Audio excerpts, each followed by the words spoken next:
بسم اللہ الرحمن الرحیم۔ باب ما جاء فی کراہیت استقبال القبلۃ عند قضاء الحاجت۔ قضاء حاجت کی وقت قبلے کا رخ کر لینا یہ مکروہ ہے کراہیت تحریمی کے ساتھ۔ فقہاء اور محدثین کے ہاں علی الاطلاق کراہیت کا اطلاق کراہیت تحریمی پر ہوتا ہے۔ مولانا کلام اللہ، بیت اللہ، رسول اللہ یہ شعائر اللہ میں سے ہے، اور لا تحلوا شعائر اللہ، شعائر اللہ کی حرمت کو پامال نہ کرو اور شعائر اللہ کا احترام کر لو۔ تو اس لیے ایک بری حالت میں، قضاء حاجت کی حالت میں، چھوٹا پیشاب ہو بڑا پیشاب ہو، اس بری حالت میں آدمی یہ ہے کہ قبلے کا رخ کرے تب بھی بیت اللہ کے گستاخی ہے، اور اسی طرح پشت کر لے تب بھی قضاء حاجت کی حالت میں، ورنہ یہ کہ ابھی درس کی حالت میں استاد جی کا استدبار قبلے کی طرف ہے، اور سبق میں آپ بیٹھے ہوئے تو آپ کا استقبال قبلے کی طرف ہے، سمجھے؟ اس لیے محدثین کہتے ہیں کہ عند قضاء الحاجت، قضاء حاجت کے وقت جب کہ آدمی کی شرمگاہ کھلی رہتی ہے اس وقت یہ بے ادبی ہے، استدبار بھی ناجائز ہے اور استقبال بھی ناجائز ہے۔ مسئلے کے اندر تقریباً 9 اقوال ہے اور 9 مذاہب ہے، یہ انشاءاللہ ترمذی اور بخاری میں آپ سے عرض کروں گا۔ یہاں ابو داؤد کی صرف کتاب کا حل ہے، صرف 4 مذاہب میں آپ سے عرض کر رہا ہوں۔ ایک مذہب یہ ہے کہ استقبال اور استدبار دونوں کے دونوں جگہوں میں ناجائز ہے، دونوں کے دونوں، استقبال اور استدبار دونوں جگہوں میں، آبادی کے اندر ہو، کمرے کے اندر، بیت الخلاء کے اندر ہو قضاء حاجت میں، یا یہ ہے کہ غیر آباد اور کھلی فضا کے اندر ہو، سمجھے؟ بنیان اور صحرا دونوں جگہوں میں دونوں حالتیں ناجائز ہے، استدبار بھی ناجائز ہے، اور دونوں جگہوں میں۔ ابو حنیفہ اور صاحبین کا مذہب یہی ہے، مکروہ ہے کراہیت تحریمی کے ساتھ۔ امام داؤد ظاہری کا مذہب یہ ہے کہ دونوں کے دونوں جگہوں میں جائز ہے، دونوں کے دونوں جگہوں میں جائز ہے، معنی استقبال اور استدبار 2 ہو گئے، دونوں جگہوں میں، صحرا میں اور بنیان میں، دونوں میں جائز ہے۔ امام مالک اور امام شافعی رحمۃ اللہ علیہ فرماتے کہ دونوں کے دونوں ایک جگہ میں ناجائز ہیں، صحرا میں، اور بنیان کے اندر دونوں کے دونوں جائز ہیں۔ امام احمد رحمۃ اللہ علیہ فرماتے دونوں حالتوں میں سے ایک صرف ناجائز ہے، مکروہ ہے استقبال، اور چونکہ میں آپ سے ابتدا میں بھی عرض کر چکا تھا کہ امام ابو داؤد رحمۃ اللہ علیہ حنبلیت کی طرف، چنانچہ یہ ترجمۃ الباب جو انہوں نے قائم کیا ہے، باب ما جاء فی کراہیت استقبال القبلۃ عند قضاء الحاجت، قضاء حاجت کے وقت استقبال ناجائز ہے، استدبار کا نقل نہیں کیا ہے۔ تو مذاہب آپ کی سمجھ میں آ گیا۔ آپ یہ کہیں کہ دونوں کے دونوں جگہوں میں، دونوں کے دونوں، استقبال اور استدبار دونوں جگہوں میں، صحرا میں اور بنیان میں ناجائز ہے۔ ابو حنیفہ اور صاحبین کے ہاں مکروہ تحریمی، دونوں کے دونوں جگہوں میں جائز ہے، صحرا میں اور بنیان میں استقبال اور استدبار جائز ہے۔ داؤد ظاہری کے دونوں کے دونوں ایک جگہ ناجائز ہے، صحرا میں، دونوں کے دونوں ایک جگہ جائز ہے، بنیان میں۔ امام شافعی اور مالک کے ہاں دونوں میں سے ایک حالت ناجائز ہے، استقبال۔ امام احمد کے ہاں استدبار یہ ہے کہ جائز ہے۔ اڑے کچھ والا پڑ گیا؟ یہ 4 مذہب۔ سب سے پہلے مذہب ہمارا ہے کہ جی دونوں کے دونوں ناجائز ہے، دونوں جگہوں میں۔ آہستہ آہستہ کرو، آپ سے پہلے مذاہب 2 مرتبہ بھی گئے اور آپ آہستہ آہستہ تشریف لائے، کیا کرے؟ ناجائز ہے، مکروہ تحریم ابو حنیفہ اور صاحبین کیا، دونوں کے دونوں استقبال اور استدبار دونوں جگہوں میں جائز ہے۔ داؤد ظاہری کا مذہب ہے دونوں کے دونوں استقبال اور استدبار صحرا کے اندر ناجائز ہے، بنیان کے اندر جہاں پر اللہ کا بیت الخلاء بنے ہو، 4 دیواری ہو، وہاں پر جائز ہے۔ امام مالک، امام احمد کیا، دونوں حالتوں میں سے، استقبال اور استدبار میں سے صرف استقبال یہ کہ ناجائز ہے، مکروہ تحریمی امام احمد کے ہاں۔ یہ 4 مذاہب ہو گئے۔ ہمارے لیے دلیل مولانا یہاں پر ہے، دوسری روایت ہے، یعنی 8واں روایت، اس باب کی دوسری روایت ہے، ویسے 8ویں روایت ہے۔ عن ابی صالح عن ابی ہریرہ قال قال رسول اللہ صلی اللہ علیہ وسلم انما انا لکم بمنزلۃ الوالد، میں تمہارے والد کی طرح، اعلمکم، میں تمہیں سکھا دیتا ہوں، امور دینیہ، فَإِذَا أَتَى أَحَدُكُمُ الْغَائِطَ جب آپ میں سے کوئی پست زمین پر آ جائے، قضاء حاجت کے لیے آ جائے، فَلَا يَسْتَقْبِلَ الْقِبْلَةَ استقبال قبلہ نہ کرے، وَلَا يَسْتَدْبِرْهَا اور استدبار بھی نہ کرے، پشت بھی، وَلَا يَسْتَتِبْ بِيَمِينِهِ اس کو چھوڑ دو، فَلَا يَسْتَقْبِلَ الْقِبْلَةَ وَلَا يَسْتَدْبِرْهَا یہ دلیل ہے ہمارے لیے۔ آپ کو مل گیا نہیں مل گیا؟ اس کے ساتھ نبی روایت کو دیکھو، ان ابی ایوب روایتاً قال اذا اتیتم الغائط، نبی روایت جو کہ تیسری روایت ہے باب کی، اذا اتیتم الغائط فلا تستقبلوا القبلۃ بغائط ولا بول، استقبال قبلہ نہ کرو غائط اور بول کی شکل میں۔ یہی روایت بخاری اور مسلم میں لا تستقبلوا القبلہ کے ساتھ ہے ولا تستدبروہما، سمجھے؟ ولا تستدبر فلا يستقبل القبلۃ ولا فلا تستقبل القبلۃ ولا تستدبروها، استدبار بھی ہے کہ نہ کر دو۔ آپ کو مسئلہ سمجھ میں آ گیا؟ یہ روایت بھی ہمارے لیے دلیل ہے، یہ حنفیہ کی دلیل ہے۔ اس کے علاوہ قرآن پاک خود حنفیہ کے لیے دلیل ہے، وَمَنْ يُعَظِّمْ شَعَائِرَ اللَّهِ، اور میں نے عرض کیا کہ کلام اللہ، رسول اللہ، بیت اللہ یہ شعائر اللہ ہے۔ کلام اللہ، رسول اللہ، بیت اللہ یہ شعائر اللہ ہے، اس لیے شاعر اللہ کی طرف رخ کرنا۔ کیا خیال ہے ناظم تعلیمات ادھر بیٹھا ہوا، آپ رخ کر کے بیٹھے ہوئے سبق میں بیٹھے تو بے ایمانی توہین نہیں ہے، گستاخی نہیں ہے، لیکن ناظم صاحب ادھر بیٹھا ہے اور آپ شلوار کھول کر کے اس کی طرف رخ کریں تو کیا ناظم کی توہین ہے ہی نہیں ہے؟ آپ تو اگر بغیرت بھی بن جائے تو بن جاؤ، لیکن ناظم کی توہین تو ہے نا۔ یا ناظم سبق پڑھا رہا ہے، سمجھے؟ اگر کسی ساتھی کا پشت ہے تاہم اس کو گوارہ کیا جا سکتا ہے، لیکن شلوار کھول کر کے دبر کرے ناظم کی طرف اور مولی منظور کی طرف تو بتاؤ توہین ہے ہی نہیں ہے۔ اس لیے استقبال اور استدبار قبلہ عند قضاء الحاجت ہے، قضاء حاجت جب آدمی کی شرمگاہ کھلی ہو، یہ ہے۔ آپ کو مسئلہ سمجھ میں آ گیا؟ یہ ہمارا مذہب ہے، اور میں نے عرض کیا کہ 3 دلیلیں، قرآن بھی ہمارے لیے دلیل ہے، یہ 2 حدیثیں یہاں پر، باقی ترمذی وغیرہ میں انشاءاللہ مسائل زیادہ آئیں گے۔ امام شافعی رحمۃ اللہ علیہ اور امام مالک رحمۃ اللہ علیہ، ان کا مذہب یہ ہے کہ اللہ آپ کا بھلا کرے، صحرا کے اندر تو ناجائز ہے، باقی بنیان کے اندر یہ کہ جائز ہے، صحرا میں یہ دونوں کے دونوں ناجائز ہے۔ یہاں ان حضرات کے لیے دلیل دیکھ لو، حدیث نمبر ہے 11 اور یوا دوا درے سلور 15، باب کے اعتبار سے 5ویں روایت ہے، باب کے اعتبار سے 5ویں روایت ہے، ویسے نمبر 11 ہے۔ یہاں دیکھو ان الحسن بن ذکوان ان مروان الاسفر، مل گیا؟ قال رأیت ابن عمر، میں نے عبداللہ ابن عمر کو دیکھا، اناخ راحلتہ، آپ نے اپنی سواری بٹھا دی، مستقبل القبلۃ، قبلے کی طرف رخ کیا، سمجھے؟ خود قبلے کی طرف رخ کیا، ثم جلس یبول الیہا، پھر سواری وہ قبلے اس طرح بیٹھا ہوا ہے، اور یہ اس کے اونٹ ہے، سمجھے؟ ادھر عبداللہ ابن عمر اونٹ کو سامنے بٹھایا اس طرح، اور پھر قبلے کی طرف رخ کر کے پیشاب کیا۔ ثم جلس یبول الیہا متوجہا الیہا، اونٹنی کی طرف، قبلے کی طرف متوجہ ہو کر کے آپ پیشاب کر رہے، اونٹ کو سامنے آڑ بنایا۔ فقلت، مروان اسفر کہتا ہے کہ میں نے کہا یا ابا عبد الرحمن، یہ کنیت ہے عبداللہ ابن عمر کی، میں نے کہا ابو عبد الرحمن الیس قد نہی عن ھذا، کیا استقبال قبلہ سے منع نہیں کیا گیا؟ آپ نے اونٹ کو سامنے بٹھایا اور پیشاب کے لیے آپ نے ازار بند تہبند کھول کر کے قبلے کا رخ کیا، کیا یہ چیز منع نہیں ہے؟ قال بلا، کیوں نہیں، بالکل ہے منع، لیکن انما نہی عن ذلک فی الفضاء، کھلی فضا کے اندر، ان الفاظ سے استدلال ہے، کھلی فضا میں، صحرا میں، کھلی فضا کے اندر یہ ممنوع ہے۔ لیکن فَإِذَا كَانَ بَيْنَكَ وَبَيْنَ الْقِبْلَةِ شَيْءٌ يَسْتُرُكَ، یہ یسترک والا پورا جملہ صفت شیء کے لیے، لیکن اگر آپ کے درمیان اور قبلے کے درمیان میں کوئی ایسی آڑ ہو، یسترک جو تجھے پردہ کر دے، پردہ کے لیے، فلا باس، لہذا پھر کوئی مذائقہ نہیں، آپ رخ کر کے پیشاب کر سکتے۔ آپ کو مسئلہ سمجھ آ گیا؟ یہی مذہب ہے امام شافعی اور امام مالک کا، کہ صحرا کے اندر نہی عن ذلک فی الفضاء فی الصحراء، کھلی میدان میں، اور یہاں کھلی میدان نہیں ہے، میں نے سامنے آڑ بنایا، کس کو؟ جیسے کہ بیت الخلاء کی دیواری آڑ بنتی ہے، دیواریں آڑ بنتی ہے، تو اسی طرح میں نے اپنے اونٹ کو سامنے بٹھایا، یہ اونٹ ہے لہذا میں اس طرف کر رہا ہوں، تو کوئی مسئلہ نہیں، اس سے ان کا استدلال ہے۔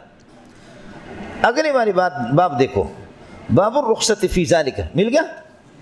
اگلے والا باب الرخصت فی ذالک، اس میں حدیث نمبر 12 ہے، اور ویسے حدیث نمبر تو 6 بنے گی، سمجھے؟ اس باب کی پہلی حدیث ہے، ان عبداللہ بن عمر، عبداللہ بن عمر کہتا ہے، لقد ارتقیت علی ظہر البیت، میں بیت اللہ کی میں گھر کی چھت پہ چڑھ گیا، بیت اللہ کی نہیں، گھر کی چھت پہ چڑھ گیا۔ یہ حضرت حفصہ کا گھر تھا، سمجھے؟ چھت پہ میں، یعنی رسول پاک کا گھر تھا، لیکن میری ہمشیرہ کا گھر تھا، ان کی ہمشیرہ حضرت حفصہ۔ فرائیت رسول اللہ، میں نے نبی کو دیکھا، علی لبینتین، دو کچی اینٹوں پر بیٹھا ہوا تھا، مستقبل بیت المقدس سے، بیت المقدس کی طرف رخ کر کے پیشاب کر رہے تھے، لحاجتی، اپنی قاضی حاجات میں۔ مولانا عجیب اللہ نے نظام بنایا بیت المقدس کا،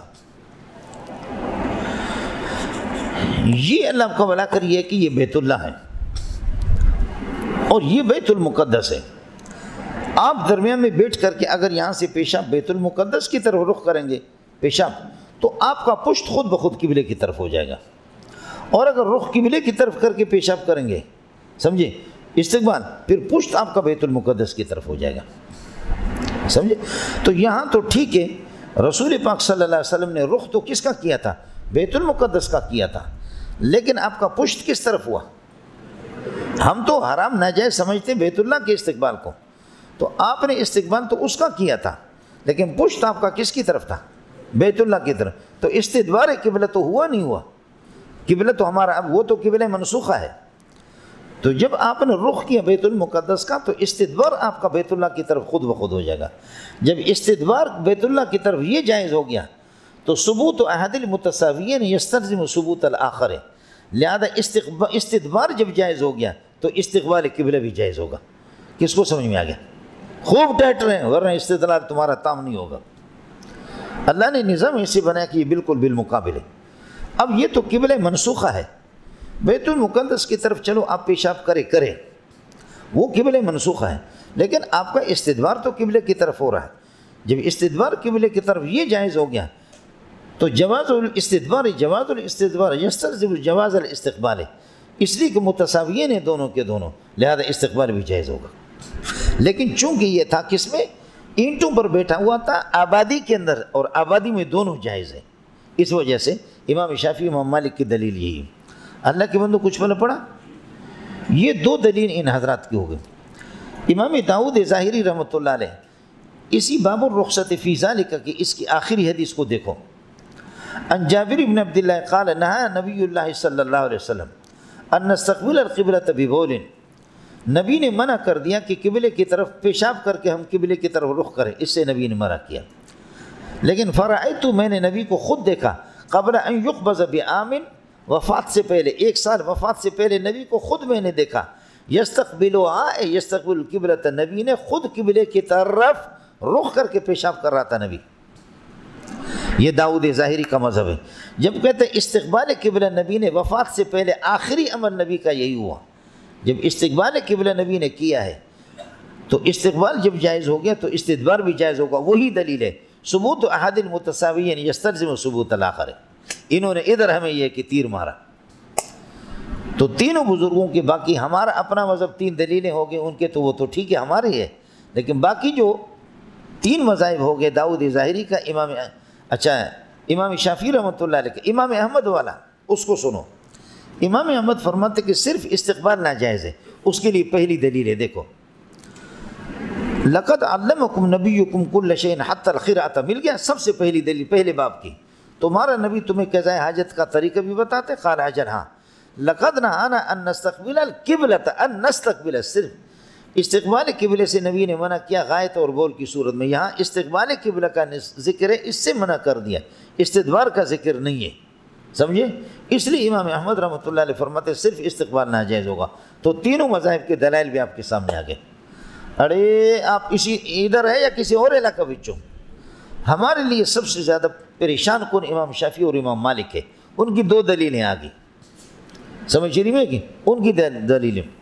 پہلی دلیل ان حضرات کی، حضرت عبداللہ ابن عمر نے اپنی اونٹنی کو بٹھایا درمیان میں اور قبلے کی طرف رخ کر کے کھلی فضا میں آپ نے قبلے اونٹ کو بٹھایا اور بٹھا کر کے آپ قبلے کی طرف رخ کر کے پیشاب کر رہے تھے، وہ روایت۔ اور فرمایا نہی عن ذالک فی الفضاء، استقبال اور استدبار ناجائز ہے فضا، کھلی فضا کے اندر، میں نے تو یہاں پر آڑ بنایا ہے۔ آیا مسئلہ؟ اس کا پہلا جواب یہ ہے کہ یہ دیکھو، ان الحسن بن ذکوان، اس میں جو راوی ہے حسن بن ذکوان یہ ضعیف ہے اور کمزور ہے۔ جب کمزور ہے یہ روایت قابل استدلال تو ہے ہی نہیں۔ یہ امام شافعی اور امام مالک کی دلیلوں میں سے ایک دلیل تھی۔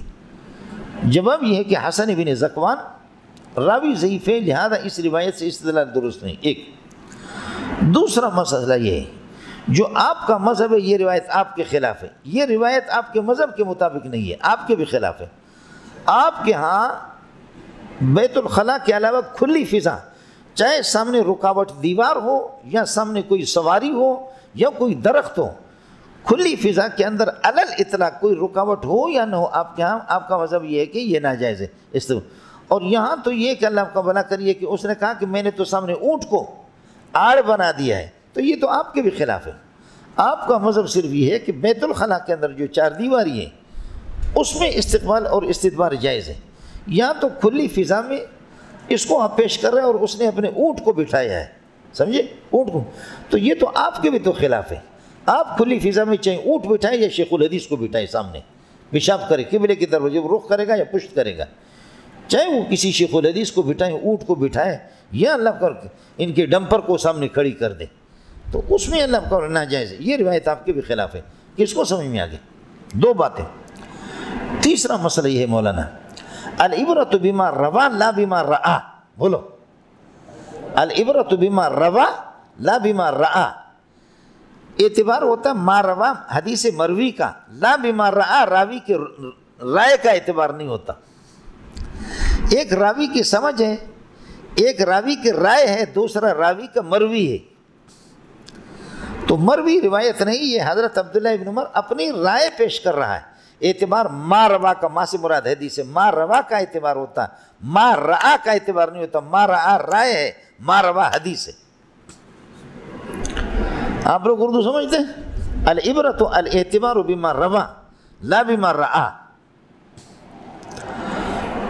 اور کچھ بول پڑا؟ یہ جو روایت ہے، تین روایت، اس کا جواب ہم نے تین نقل کر دیا۔ اب اللہ کرے اگلے والی روایت، اگلے والی روایت میں جو حضرت عبداللہ ابن عمر فرماتے ہیں کہ میں نے دیکھا رسول پاک کو کہ میری ہمشیرہ کا گھر، اس کی چھت پہ میں چڑھا تھا، وہ اس طرف بیت الخلاء، اور ان کو معلوم تھا وہ گھر کا بندہ تھا کہ 2 اینٹیں بیت الخلاء میں ہوتی تھی، ان کے اوپر بیٹھنا ہوتا ہے۔ نبی بیٹھا ہوا تھا اور نبی کا رخ بیت المقدس کی طرف تھا۔ بیت المقدس کی طرف جب رخ تھا، استقبال جب بیت المقدس کی طرف ہوگا تو استدبار خود بخود قبلے کی طرف ہوگا۔ استدبار قبلے کی طرف ہو گیا تو استدبار بھی، استدبار جائز ہو گیا تو استقبال بھی جائز ہوگا۔ میں نے دلیل یہ مکمل کی، سمجھے؟ اب اس کا جواب سنو۔ جواب یہ ہے کہ یہ فعل نبی ہے، اور ابو ایوب انصاری اور ابو ہریرہ کی جو روایتیں جو آپ کو میں نے اپنے دلیل کے طور پر بتایا وہ قول ہے، اور یہ نبی کا عمل ہے، فعل ہے، صلی اللہ علیہ وسلم کا وہ عمل ہے جو بیت المقدس کی طرف رخ کیا اور استدبار قبلے کی طرف ہو رہا، یہ نبی کا عمل ہے۔ اور ابو ایوب انصاری کے اور ابو ہریرہ کی جو روایتیں پیش کی وہ قول ہے۔ قول اور فعل دونوں کا تعارض ہو جائے تو کس کو ترجیح ہوتی ہے؟ قول کو، ایک مسئلہ۔ دوسرا مسئلہ، یہ حدیث اباحت پر دلالت کر رہی ہے، اور ہم نے جو حدیثیں نقل کی ہے وہ منع ہے، نہیں ہے، وہ محرم ہے۔ محرم اور مبیح، محرم اور مبیح دونوں کا جب یہاں تعارض ہو جائے تو محرم کو ترجیح ہوتی ہے۔ ملنگو کیوں؟ مجتمع الحلال والحرام الا غلب الحرام، جہاں حلال اور حرام کا آپس میں ٹکر ہوتا ہے تو حرام جیت جاتا ہے۔ طہارت اور نجاست کا ٹکر ہو جاتا ہے، وہاں پر نجاست جیت جاتی ہے۔ یہ پانی اکثر پورا کا پورا اتنی بڑی گلاس ہے، یہ طاہر ہے، لیکن اس کے اندر ایک قطرہ پیشاب کا ڈالو، فالقطرۃ الواحدۃ تقتضی نجاستہ وکثرۃ الماء تقتضی طہارتہ۔ تو کثرت کہاں گئی؟ بولو، پاک ہے یا پلیت ہے؟ پلیت ہے۔ ایک قطرہ پورے گلاس کو ہرا دیا اس نے۔ یہی حال ہے حلال اور حرام کا، جو دلیل محرم ہوتی ہے، جو حرام جیت جاتا ہے۔ تو ابو ہریرہ اور اسی طریقے پر کون ہے؟ حضرت ابو ایوب انصاری، ان دونوں کی روایتیں فرماتے لا تستقبلوا ولا تستدبروا، وہ نہیں ہے، نہیں۔ اور یہ روایت آپ کہتے اباحت، تو اباحت پر نہیں، اللہ آپ کو بھلا کرے، راجع ہو جائے گی۔ کس کو سمجھ میں آ گیا؟ سمجھتا؟ دو جواب۔ تیسرا جواب یہ ہے، یہ عمل نبی کا قبل ورود نہیں ہے، بولو، یہ عمل رسول پاک صلی اللہ علیہ وسلم کا قبل ورود نہیں اب تک وارد نہیں ہو، اس سے پہلے کا ہے۔ آپ اردو سمجھتے نہیں سمجھتے؟ قبل ورود نہیں ہے، آیا مسئلہ سمجھیں؟ یہ 3۔ چوتھا مسئلہ یہ ہے کہ میں اور آپ ہم کعبہ کی طرف، یہ بتاؤ کہ بیت اللہ کیا ہے؟ یہ اللہ ہے یا مخلوق ہے؟ میں اللہ کا نہیں پوچھ رہا مضاف الیہ کا، مضاف کا پوچھ رہا ہوں۔ بیت اللہ، بیت یہ خالق ہے یا مخلوق ہے؟ مخلوق ہے۔ محمد رسول اللہ بھی مخلوق ہے، اور موجب کلی یہ ہے کہ تمام مخلوق میں محمد رسول اللہ سب سے افضل ہے۔ تو معلوم یہ ہو گیا کہ بیت اللہ، بیت مفضول ہے، محمد افضل ہے۔ نبی کو اجازت ہے، یہ نبی کی خصوصیت ہے، وہ افضل ہے، وہ اس طرف اگر رخ کر کے قضاء حاجت کرے اجازت ہے۔ اس لیے کہ ایجاب کلی کیا ہے؟ ایجاب کلی یہی ہے کہ مخلوقات میں سب سے زیادہ محمد رسول اللہ سب سے افضل ہے۔ سمجھتا ہے؟ 4 باتیں ہوگی۔ 5ویں بات، مجھے اللہ کی ذات سے کبھی امید ہے کہ آپ سمجھیں گے نہیں، جو کہ اصل بات ہے، پورے سبق کی روح وہی ہے، سمجھے؟ اس کی وجہ یہ ہے کہ آپ کی صلاحیت موبائل میں خرچ ہے۔ تو 5ویں بات کو ذرا سمجھیں، وہ یہ میرے لیے اور آپ کے لیے نماز کے دوران معمور بھی وہ جہت قبلہ ہے، عین قبلہ نہیں ہے۔ چنانچہ 40-45 گریڈ اگر آپ کعبۃ اللہ، مثلا آپ کے ناک سے خط مستقیم کھینچتے سیدھا کعبۃ اللہ کی طرف، لیکن کعبۃ اللہ نہیں، کعبۃ اللہ سے ترچھا دائیں یا بائیں نکل جاتا ہے، تو 45 گریڈ تک آپ کی نماز درست ہے۔ میں اور آپ، ہمارے لیے نماز کے دوران معمور بہا کیا ہے؟ عین قبلہ نہیں بلکہ کیا ہے؟ جہت قبلہ ہے، جہت قبلہ۔ تو پیشاب اور قضاء حاجت میں منہی عنہا بھی جہت قبلہ ہے، منہی عنہا بھی جہت قبلہ۔ اب آ جاؤ، نبی کے لیے نماز کے دوران معمور بہا عین قبلہ ہے، جہت قبلہ نہیں بلکہ کیا ہے؟ عین قبلہ ہے، اور نبی کے لیے منہی عنہا بھی عین قبلہ ہے۔ لہذا نبی قبلے کی طرف رخ کرتا ہے، مغرب کی طرف رخ فرض کر لو، کر لیتا ہے، تو آپ جہت کی طرف تو کر رہے لیکن عین قبلے کی طرف نہیں ہو رہا، جہت کی طرف ہو، اور جہت آپ کے لیے ممنوع نہیں ہے، آپ کے لیے عین قبلہ ممنوع ہے۔ کس کو سمجھ میں؟ قسم اٹھاؤ، اصل بات یہ تھی، اصل بات یہ تھی کہ جو سمجھنے والے، آپ کے لیے معمور بہا فی اثناء الصلاۃ، نماز کے دوران عین قبلہ ہے، قضاء حاجت میں منہی عنہا عین قبلہ ہے۔ میرے لیے اور آپ کے لیے معمور بہا نماز کے دوران جہت قبلہ ہے، اور قضاء حاجت میں بھی منہی عنہا جہت قبلہ ہے۔ سمجھتا ہے؟ تو ہو سکتا ہے کہ نبی جہت کی طرف رخ کر کے پیشاب کرے، لیکن وہ جہت کی طرف کر رہا ہے، عین قبلہ کی طرف نہیں کر رہا، تو کوئی مسئلہ نہیں، آپ کے منہی عنہا عین قبلہ ہے، جہت قبلہ تو نہیں ہے۔ سمجھتا ہے؟ مسئلہ رہ گیا حضرت کا داؤد ظاہری کا۔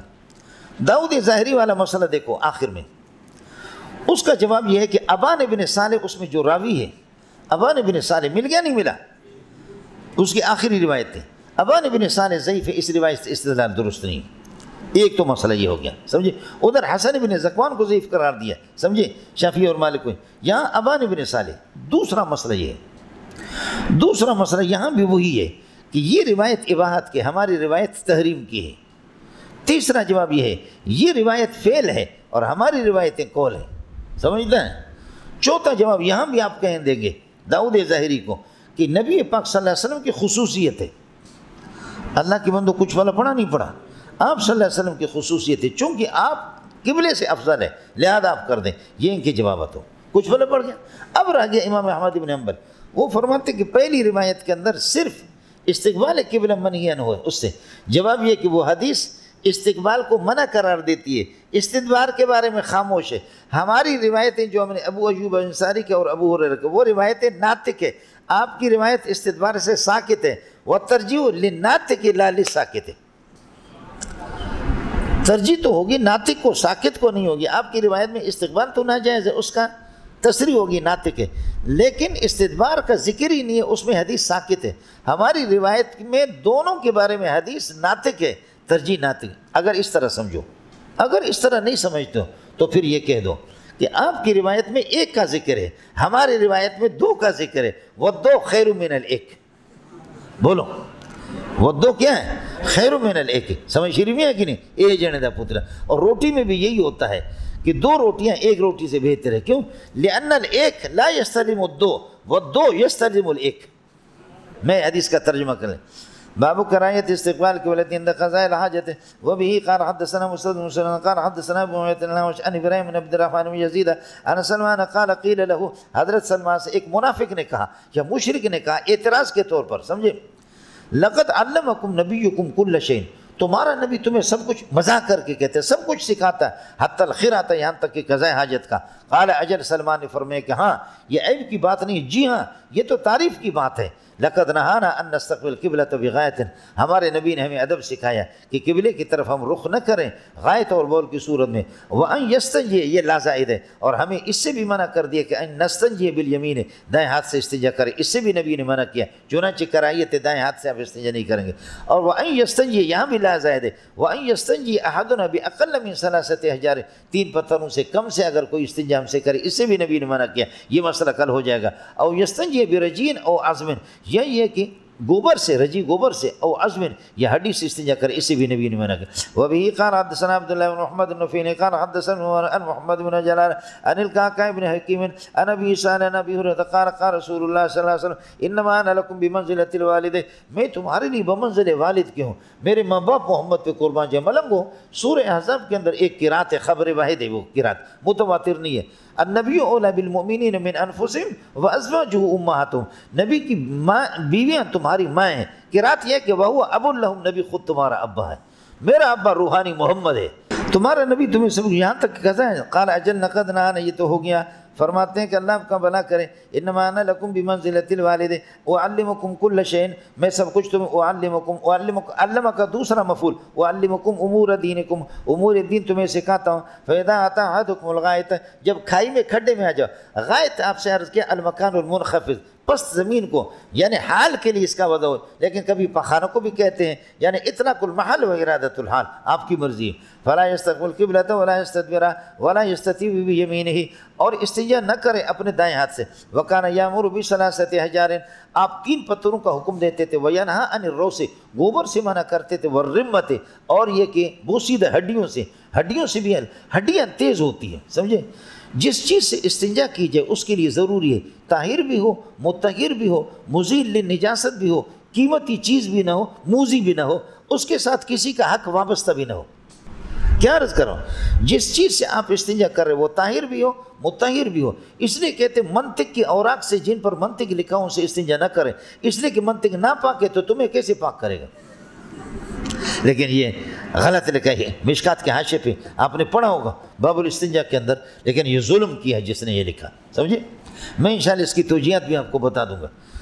حضرت فرماتے تھے، مولانا علامہ رسول خان رحمۃ اللہ علیہ منطقی تھے، فرماتے کہ ہم لوگ منطق سے استنجا نہیں، بلکہ کہتے اس سے استنجا کر سکتے جن اورات پر منطق لکھا ہوا، اللہ آپ کو بھلا کر، تو کہتے منطق اتنا منحوس ہے، بولو منطق اتنا منحوس ہے کہ اس سے استنجا کرے، دوسرے نحو لکھا ہوا، صرف لکھا ہوا، اس سے استنجا نہ کرے، منطق والے منحوس سے کرو۔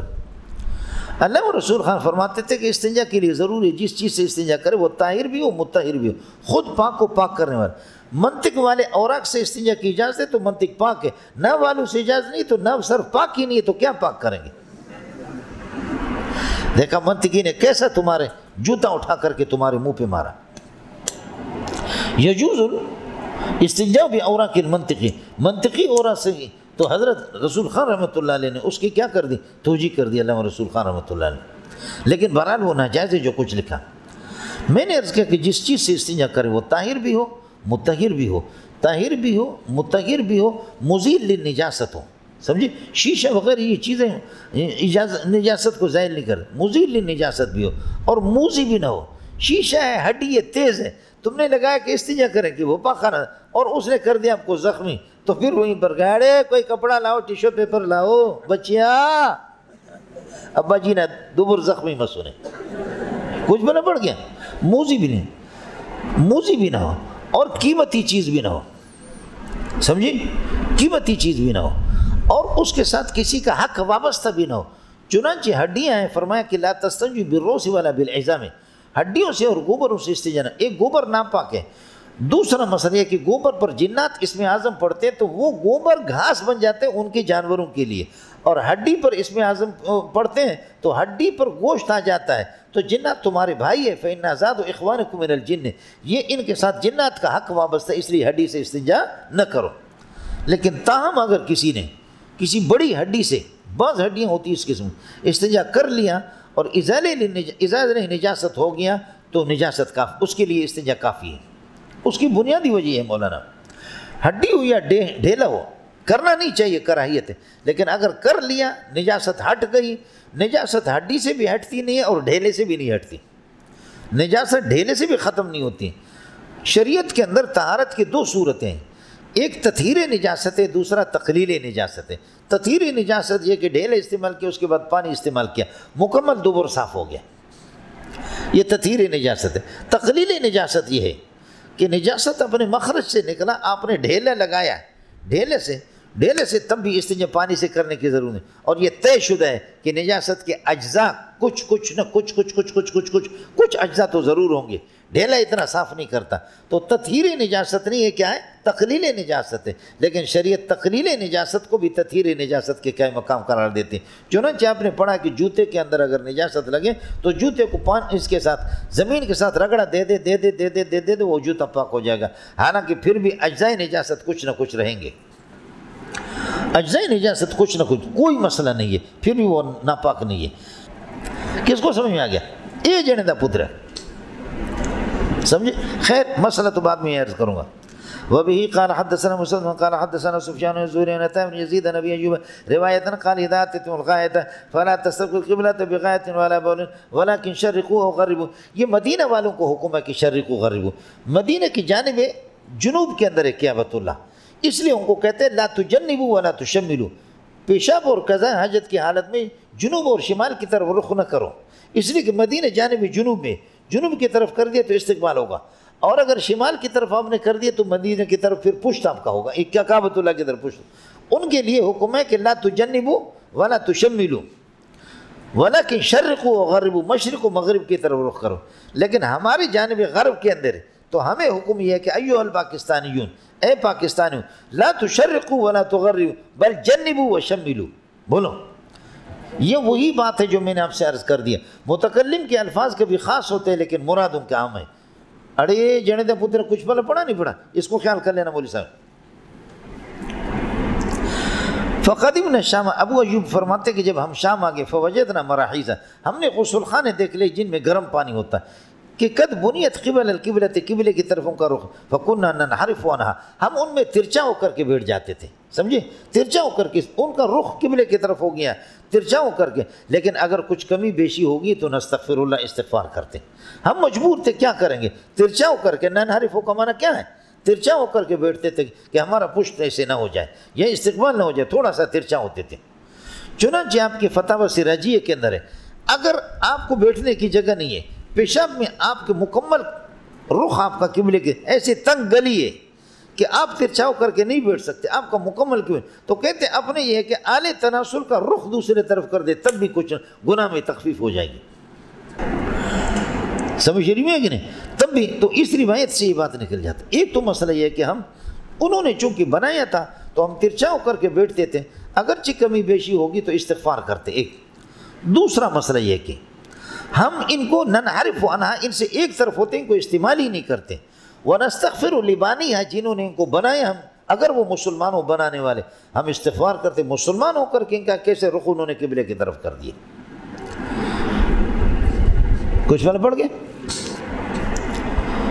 وبه قال حدثنا موسى بن اسماعيل قال حدثنا ابن قال حدثنا عمرو بن عن ابي زيد وليد نام ان کا ابو زید کن عن ماقل بن ابي ماقل الاسدي قال نهى رسول الله صلى الله عليه وسلم نستقبل القبلتين، دونوں قبلوں کے استقبال سے آپ نے منع کر دیا۔ یہ اب منسوخ ہے، جب اس وقت بیت المقدس کی طرف رخ کرنا منع تھا جبکہ وہ قبلہ تھا، سمجھے، لیکن اب اس کی قبلیت منسوخ ہے۔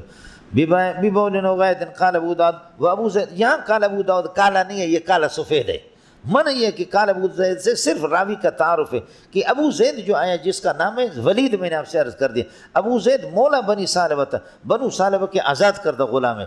وبه قال حدثنا ابن يحيى بن فارس قال حدثنا صفوان بن عيسى عن الحسن بن ذكوان عن مروان الاسفل قال رأيت ابن عمر انا راحلته، آپ نے اپنی سواری بٹھا دی مستقبل قبلۃ، قبلے کی طرف رخ کر گئے، ثم جلس يبول اليها، پھر یہ کہ آپ قبلے کی طرف یہ کہ پیشاب کر رہے تھے، سامنے یہ کہ سواری تھی، فقلت یا ابا عبد الرحمن، حضرت مروان اس پر کہتے کہ میں نے کہا ابو عبد الرحمن الیس قد نهی عن هذا قال بلى انما نهی عن ذلك في الفضائل فاذا كان بينك وبين القبلة شيء موصوف بنے گا آپ کے اور قبلے کے درمیان ایسی چیز کی یستر کا اے یکون ساتر اللہ کا جو آپ کے لیے ساتر بن جائے فلا باس بالاستقبال القبلة تو پھر استقبال فلا باس بالبول کیا ہے الی القبلۃ قبلے کی طرف رخ کر کے پیشاب کرنے میں کوئی مذائقہ نہیں ہے باب الرخصت فی ذلک یعنی استقبال قبلہ عند قضاء الحاجت یہ فرماتے کہ جائز ہے سمجھے یہ جائز ہے امام شافعی اور امام مالک رحمۃ اللہ علیہ کا مذہب نقل کا وبہ قال حدثنا لیکن اس میں بنیان کے اندر وبہ قال حدثنا عبد الله بن مسلم بن مالك عن يحيى بن سعيد بن محمد بن حبان عن عمي واس بن حبان عن عبد الله بن عمر قال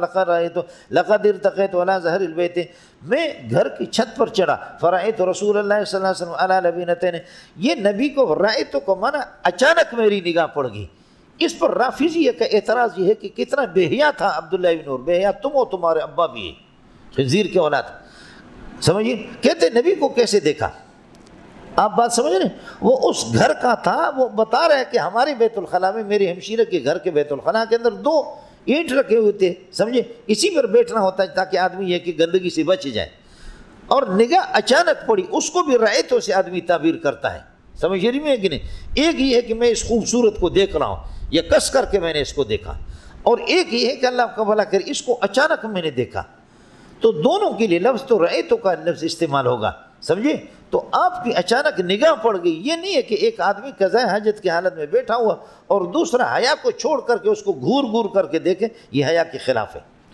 لفظ آپ بتائیں کون سا لفظ استعمال کریں گے سمجھے ایک یہ کہ کسی عورت کو آپ دیکھ رہے کہ رأیتو ہاں قصداً و بالارادہ ہی یہاں سے جا رہی ہے آپ نے اس کو دیکھا دوسرا یہ کہ ادھر ادھر دیکھ رہے تو آپ کی نگاہ پڑ گئی تو تب بھی رأیتو کہیں گے ایک نگاہ کا پڑھنا ہے ایک نگاہ کا ڈالنا یہاں نگاہ پڑ گئی لیکن رأیتو لفظ پھر بھی استعمال ہوگا کس کو سمجھ میں آ گیا اس لیے تمہارے طرح بے غیرت نہیں تھے سمجھے نطفے کے اس کے متع کی اولاد اور حرام کی اولاد اللہ آپ کا بھلا کریے کہ یہ صحابی پر اس طرح مسئلہ ہے فرأیت رسول اللہ صلی اللہ علیہ وسلم اللہ واسطے تیاری کرو میں نالائق ہو گیا روتا رہا میں رو رہا ہوں ہمارے دبر سے خون آ رہا ہے بس یہی ہے ہم رو رہے ہیں انور شاہ کشمیری بھی آخر میں روتا رہا اس نے کہا میری صلاحیتیں امام شافعی کے خلاف استعمال ہوگی اے کاش یہ صلاحیتیں قادیانی اور یہودوں اور نصارہ کے خلاف استعمال ہوتے امام شافعی ہمارے چچا ہیں مالک احمد بن حنبل چچا ہیں ہمارے ان کے ساتھ لڑنے کی کیا ضرورت ہے یہ لڑائی تو حافظ بن حجر اور علامہ عینی نے جاری کر دی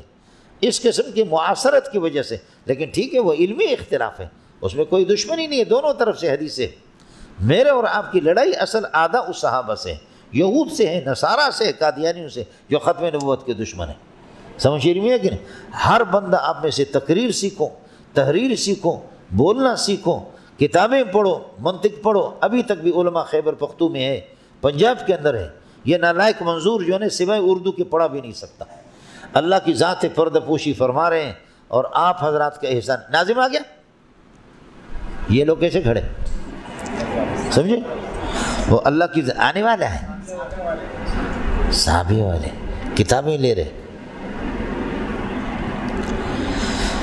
اس لیے مولوی صاحب تیار کرو سمجھے شادی کرنے کے لیے پھر مردانگی ہو ورنہ یہ کہ تو سمجھ رہی میں ہے کہ نہیں اس لیے مقابلے کے لیے آپ کو خوب تیاری کرنی ہوگی قال لقد ارتقيت ولا زال البيت فرأيت رسول الله على لبنة مستقبل بیت المقدس لفظ اصل بیت المقدس ہے لیکن بیت المقدس بھی اجازت ہے ہمارے حضرت فرما رہے تھے کہ جب سمرقند میں بخارا کے اندر امام بخاری کانفرنس ہوئی تو حضرت فرماتے کہ میں بیت المقدس بیت المقدس بیت المقدس کہتا رہا مقالے جو پیش کیے شیخ الحدیث حضرات وہاں پر بڑے بڑھ گئے فرمایا کہ ایک غیر مقلد اٹھا اتنی بڑی داڑھی اس نے کہا یا شیخ لعلک لم تر الکتب کتب فی الحدیث حول الحدیث آپ نے کتابوں کو دیکھا بھی نہیں ہے یہ لفظ بیت المقدس ہے حضرت فرماتے اس نے حوالے جب بیان کیے حضرت فرماتے ہیں کہ میری شیخ الحدیثی دھڑام سے زمین میں مل جا کر کے خاک میں مل گئی اس غیر مقلد نے مجھے اس طرح گھبرایا اور ظاہر ہے کہ اس کی دشمنی تھی ابو حنیفہ سے دشمنی تھی لیکن ابو حنیفہ کے بیٹے پر اس نے حملہ کر دیا حضرت فرماتے کہ میرے ذہن میں کچھ نہیں تھا میں بیٹھ گیا اپنا مقالہ پیش کر کے کانپ کر کے میں بیٹھ گیا ایک خوبصورت آدمی اٹھا اس نے کہا ایوہ الجاہل اجلس اس بندے کو کہا جاہل بیٹھ جا تو اندھا ہے تو نے کتابیں نہیں دیکھی لفظ بیت المقدس بھی ہے بیت المقدس بھی ہے فلانا کتاب فلانا کتاب فلانا کتاب فلانا کتاب فلانا کتاب شروع ہو گیا اس پہ، کہتے وہ دم دبا کر کے بیٹھ گیا۔ میں نے کہا اللہ اس فرشتے کو آپ نے کہاں سے بھیجا، یہ ہے کون یہ خوبصورت سا؟ فرمایا تحقیق کیا پتہ چل گیا شیخ عبد الفتح ابو غدہ تھا وہ، چونکہ وہ حنفی تھا۔ شیخ عبد الفتح ابو غدہ رحمۃ اللہ تھے۔ فرمایا کہ اللہ کی طرف سے تائید غیبی میرے لیے آ گیا ہے، تائید غیبی پروردگار نے، اس لیے مولوی صاحب تیاری کرنی ہوگی۔ قربان جاؤں سلیم اللہ پہ۔ وبه قال حدثنا ابو بشار قال حدثنا ابن جرير قال حدثنا ابي قال سمعت محمد بن اسحاق يحدث عن ابان۔ ایک تو محمد بن اسحاق کھلاڑی بھی آ گیا، سمجھ رہی ہے کہ نہیں، اس کو بھی ذرا۔